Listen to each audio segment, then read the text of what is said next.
it took a week for me to find clinicians to treat. It was very difficult to find clinicians to treat. Why? Everybody I was calling, they weren't taking patients. They weren't getting back to me. The psychiatrists, you couldn't get in to see them for 6 months. We needed to get him a treatment team in place.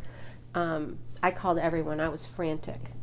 We would go to the grocery store and he'd want to buy food, but he wouldn't eat it. So it was just this whole strange relationship he was having with food. He wanted to eat it, but he just wouldn't eat it. But he wanted to buy it just to have it there. Will you tell me what that's like for you when you sit down with a plate of food? What goes through your mind?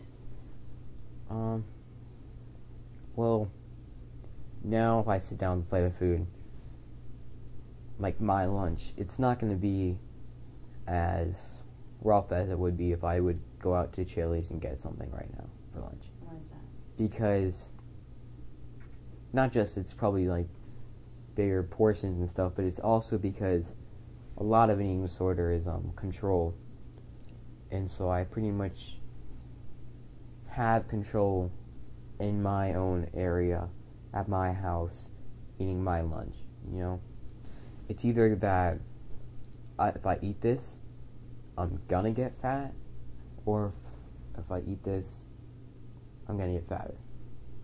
Or like, why are you eating this unhealthy thing? Why don't you go outside and run or something? As we started to get the nutrients back into the body, as he started to gain weight, then those thoughts seemed to lessen, because I would basically have to fight that eating disorder. And one of the techniques that his therapist used was they named the eating disorder, and they named the eating disorder Sergio. When Sergio came out and was mad, it wasn't Riley I was fighting, it was Sergio.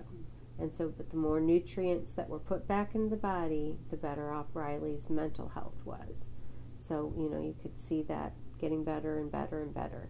And he, so it was, it's difficult. It's difficult to hear that he struggles with this, because we need it to survive.